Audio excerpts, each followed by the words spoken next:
Hey guys, and welcome to the Surge Growth Partner Podcast. Excited to have our guest today, Chris Zvirbulis. We'll be diving into his story, his company that he works for, DataGuard, what they specialize in, and some engaging insights into the cybersecurity industry. So I'll go ahead and kick it off to you, Chris. If you could just introduce yourself and tell us a little quick snippet of your story and your background prior to working at DataGuard.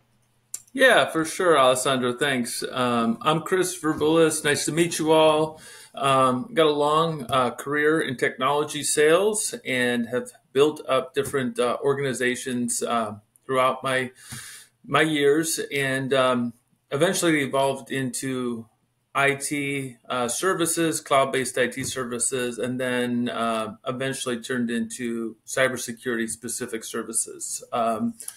Found that I really enjoy serving the mid-market, the SMB space that is underserved. There's a lot of different options out there. So we've really created a flexible program just to help regular businesses, help them protect themselves. So it's been fun. Yeah, definitely. And I am curious, Chris, because we've obviously been working together for a little bit, but I never really asked you, what was it about cybersecurity that sparked your interest, and why did you decide to kind of, get inside the industry? It's funny you say that because I had a slew of personal breaches that were out of my control. There was my wife's Target card was breached, which caused all our credit cards to have to be changed. We had our mortgage company had a data breach. Our local health clinic, which couple of thousand employees, but they had a major breach. And then last but not least, I think my kid's school ring or uniform cap and gown company, Herf Jones, put up my credit card for that, and that got breached. And it really got me thinking of like, wow, all these good companies, big name companies are having problems. I wonder what's going on with the companies with a couple hundred employees or 500 employees. And it really started to get my wheels turning. And I realized there was a huge market and a need. Little end to that story is I got my last one, which was my Capital One card that was breached in 2019. I got a settlement for $636 last week. And that blew my mind because the biggest up to that point was $80. And the fact that, these companies had to pay all that money out, I always respond and I'm like, oh, okay, class action lawsuit, you annoyed me. I had to change my credit card, fine. I fill it out on my phone. But to get that amount of money back, it was like $190 million settlement. And I still think these companies, they just write that off. Like to them, okay, fine.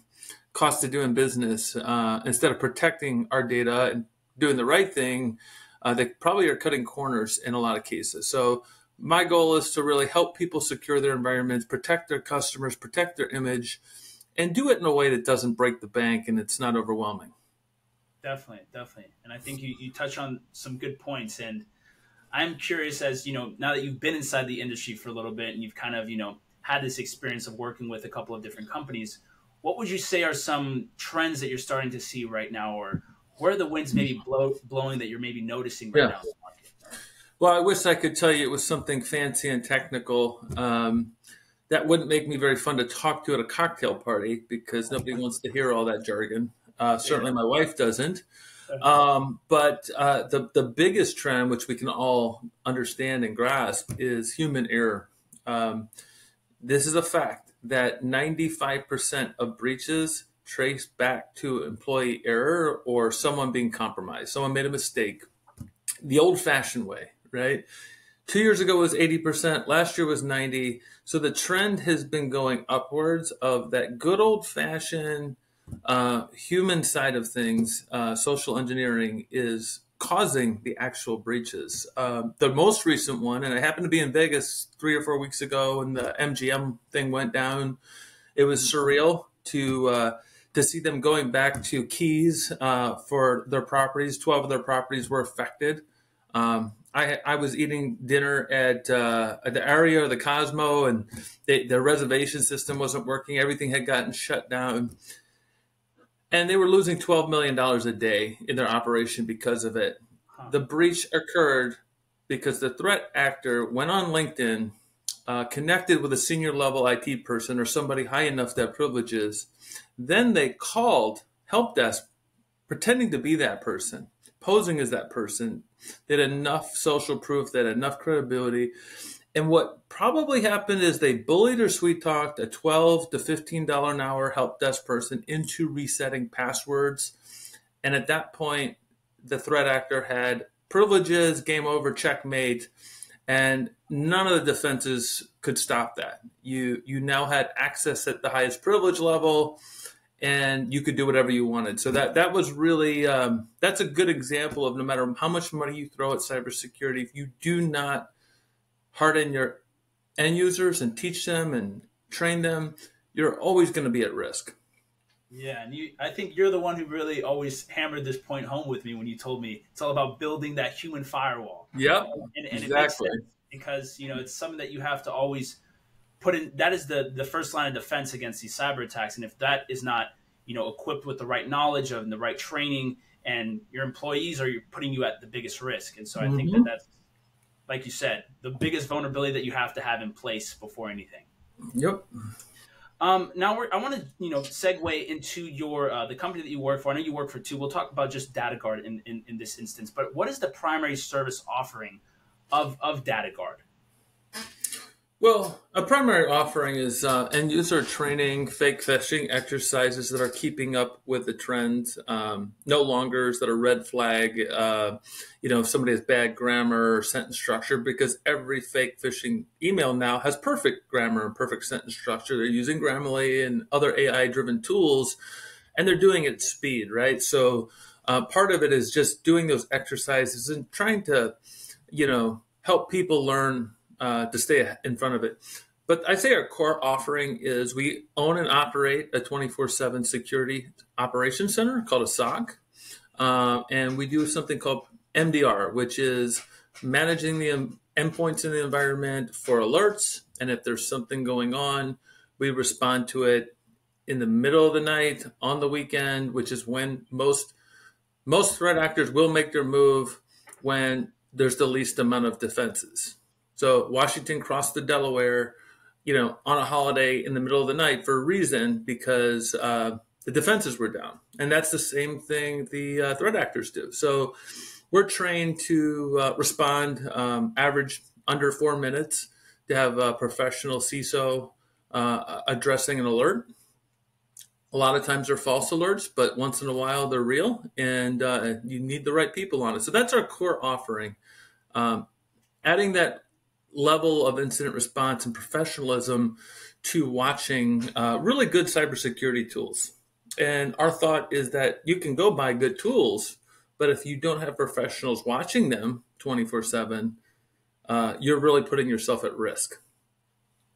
Definitely. Now, what would you say is the area that you think clients get the most value from working with DataGuard? The most value comes from our virtual CISO relationship. We call it a vCISO. A CISO is a high-level cybersecurity trained professional. In a enterprise company, these individuals will make between $250,000 to $500,000 a year, right? Most of my constituents, my clients, they're not at that range. Do they have the budget to absorb that person? Most of my clients are between 50 and 1,000 employees. So it really doesn't make sense to carry that type of person on the payroll. But the real value is having somebody like that on a fractional basis that is included with our program to help you plan, to help them prepare for board meetings, annual reviews, quarterly board meetings, whatever's going on, or respond to threats in their industry or compliances that are being pushed down. Every year there's something new. This year was the FTC smart regulations that forced accountants, attorneys, mortgage brokers, car dealers, people that were kind of under the radar but accepting personal information. This was the year where they had to comply, and there was a lot to make them comply, right? So a vCISO would help that through that process, make sure that's done effectively. The other thing that's getting a little bit challenging is cyber insurance renewals. So those have gone from like 3 questions to sometimes 13, 15 pages. It's overwhelming for most people. And I personally find that they're being answered incorrectly, maybe not on purpose, but there's a lot of inconsistencies. And what's going to happen, because these insurance companies are sick of paying out losses, when there is a incident, they go back and audit your last renewal. If they find a discrepancy, they're in the right to deny that claim. And it's the same thing if I said I was never an occasional smoker, which I smoke cigars on the weekend sometimes, and I passed away, God forbid, I would not want my wife being denied my life insurance, right? So you have to be careful when you do those renewals, and a lot of times the CEO is signing off on it, but a lot of the questions are technical by nature. So a VCISO or a CISO would help somebody through that process and make sure it's done appropriately to minimize risk. Yeah, no, it's a great point. And maybe tailoring off of that, I am curious as to, some success stories, if you have an example of one that maybe you could share of a client that you worked with. You obviously don't have to drop any names, but maybe talking a little bit about where they were before and how you kind of came in, worked with them, and helped them have that transformation.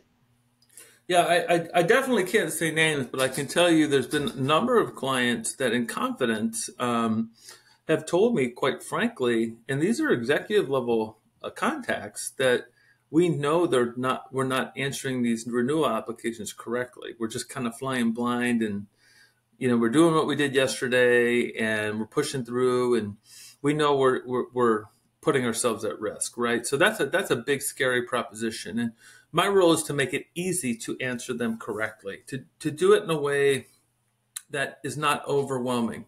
I think the other biggest thing that I guess you could say is a success story with clients is when you can take something as complex and maybe daunting as cybersecurity and break it down to a simple layer of things that's not overwhelming.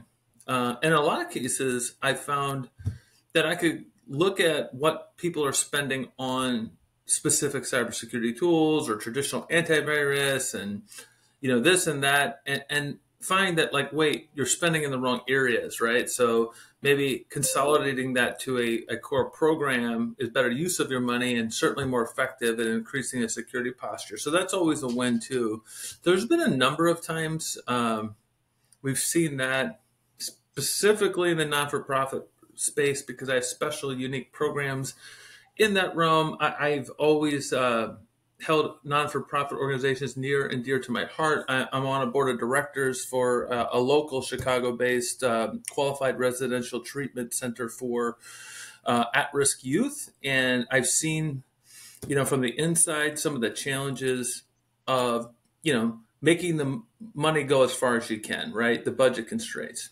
And even if you're with a non-for-profit that's flush with cash, you're always trying to put it towards the cause and the service and not spend it on operations. So we've had a lot of success stories where we've actually reduced cost to provide better cybersecurity in the non-for-profit space specifically. Yeah, and I know that we've talked about that before, is because of the fact that there's so many solutions that you can get as a company. There's so many different things that you can buy, and I feel like sometimes these IT leaders are just overwhelmed with all of these different things that are coming at them, right? And it takes an experienced professional like DataGuard and a company like that to be kind of able to kind of come in and say, like, listen, you don't need all this. You don't need all this. This is a good stack for you. This is a good solution. And it kind of takes the pressure off of those leaders to have to find every single tool that, is going to be of their needs. And so I think that that's a great point. Now, I kind of wanted to just, now take a chance to just ask you some questions about your job position. And I know that you are the chief commercial officer at DataGuard, and I wanted to ask maybe some of the biggest challenges you experience on a day-to-day basis, and some advice to maybe overcome those to other people who may be experiencing similar ones. Well, I think you need good partners, right? So I've been fortunate to connect with some really good partners and organizations. you're one of them, that has really helped in a lot of ways. And the challenge is some of the companies in my space just have multi-million dollar budgets, right? So, sometimes you get drowned out by the sea of other options. But that's okay, because that's how we're able to provide value, that we don't spend our money on huge marketing budgets and billboards and sports teams and whatever else people do. We really try and give the best level service. We spend it on our employees, creating the best environment for our people at the highest level to serve our clients, the strongest processes and best practices. And at the end, we want to be efficient in how we deliver those. So, but I would say some of the challenges, just like dealing with all the different things in marketing. We refreshed the website. We invested in an internal employee to just do SEO and help our search rankings. We've utilized outreach clients. We're looking at different ways to grow our business without hiring a bunch of salespeople, right? What we found is that the buyers don't really want to be sold to the way sales worked 10 or even 20 years ago, because they want to be educated. They want good information. They want trusted advisors, and they want to take about 70% of that buying journey on their own before they talk to a sales professional. So we've had to re-engineer the business to facilitate that, to educate our clients, give them information. We've written a lot of guides on cybersecurity. We do a lot of webinars. We provide a lot of free information. And then at the end, when the client's ready, then they can ask us to, engage. And sometimes that's an assessment process, a vulnerability scan. We have a lot of programs that we can help clients along without asking them to spend money up front. And ultimately, that's how we earn our clients' trust in their business. Definitely. And I'm curious to ask you, as obviously as a chief commercial officer now, if you could give advice to anyone that's maybe, coming up in their journey and, trying to maybe get a sales executive position or trying to climb the corporate ladder, what would be the best advice that you could give to them? I would say don't climb the corporate ladder, start your own business. But if you had to do that, find a good company, find a good mentor. I think I was fortunate, and I was in corporate America for many years. I had some very good mentors. I had 2 or 3 really awesome mentors that I learned a lot from, and I had another mentor or two that weren't such great people, but I learned what not to do. So I call them mentors because I learned some of the things that I didn't agree with and that I didn't want to incorporate into my own style or business down the road. So take the jobs based on the knowledge you're going to learn and the people around you. Money will come down the road. You do the right things, you take care of people long enough, you'll have all the money you need, all the money you want. So don't chase the money, chase the knowledge, chase the environment. Definitely. I couldn't agree more. I think that getting mentorship is a big thing, right? And being able to learn from people who have done it before, right? And people who are obviously experiencing things at a high level and able to share that knowledge with you, because it helps you be able to kind of skip off on their mistakes, right? You don't have to make those mistakes that they made, and they're going to tell you like, hey, like I did this and I did this and this didn't work out, and this is what you should do. And you have almost like a shortcut instead of having to go through the same process that they went through and having to experience all those things as well. So I think that's a great point. Piggybacking off what you said, that mentoring is something that is crucial to people who want to cut that time in half when it comes to learning a topic or learning something. I mean, I can't even, I think even being around someone like you and you being able to tell me more about cybersecurity and teach me has helped me a lot in just understanding the industry better. So I think that people have to be open-minded and kind of just being able to absorb that knowledge wherever it may come from. Right, for sure. And I did have some one or two more questions just around the most important things that you've learned throughout your career, and if you wanted to just share those with the audience as well. I think the most important thing I learned in my career is that you always have to have a long term mindset, meaning sometimes you're not going to get what you want right away, but it will come back to you. You want to help people out along the road. You want to help clients out. You want to help coworkers out. You want to help anybody you can in business. Eventually, whether it's karma, through some other direction, or those people will come and help you down the road. I think that's critical in building your career.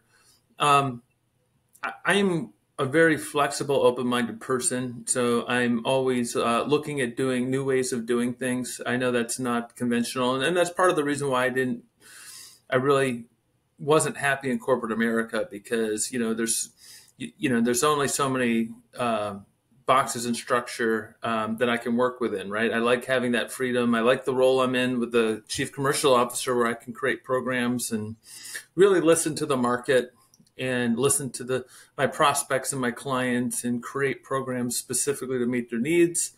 And I think that comes down to, I've learned more from, or as much from, my clients and my prospects and sometimes my vendors.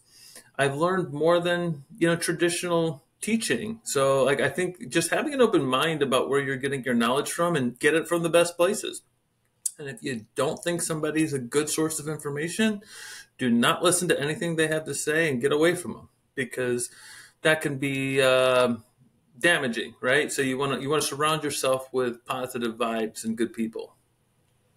Yeah, I forget the exact quote, but there's something very similar to that, where it says, if you don't like the product, don't listen to the information that comes from it, right? And right. I think that it correlates with people as well, right? If you're obviously looking at someone and see that the success that they've had, and the way that they carry themselves, it's probably someone that you want to be able to work with. And I think you made a great point as to relationships as well in business, because I think that that's something, starting my own business and realizing and having mentors that always told me that, people buy from people. It's so true. Mm-hmm. But at the end of the day, I think sometimes people maybe sugarcoat that, and they don't want to, implement that methodology into when they are selling to people, because at the end of the day, we are all people. We're all humans. So there's connections that you obviously feel. And if you're able to build those relationships, that's what's going to help propel businesses forward and make you stay around for the long term. So I think that that's a great point as well. Yep, I agree. Great, man. Well, hey, those are all the questions I have for you. I really appreciate you coming on. Chris is a really good friend of mine. We've been working together for the past 4 months now. So his company is great. And I know that being inside it as well, I've seen all the good work that they've done for their clients, and they have many happy customers. So if someone is listening to this and they want to maybe come in contact with you, Chris, what would be the best way to reach out to you? Well, you can reach me at, DataGuard365.com, or, I think I'm going to put this out on LinkedIn, and you'll put this out on LinkedIn. So through that, Chris Zvirbulis is it's unique. So there's not too many of us out there. Talking about how I couldn't pronounce his name. I was trying to make sure I had the pronunciation for it, but we're getting there step by step. I've been Chris Z since I was a little kid, so that's fine. You can call me Chris Z. Yeah. Well, great. I'll include all your information in the bio as well, so people can check you out. But hey, man, I really appreciate you coming on here and having this conversation with me. And I hope you have a great rest of your day, Chris. Yeah, you too. It's been a blast.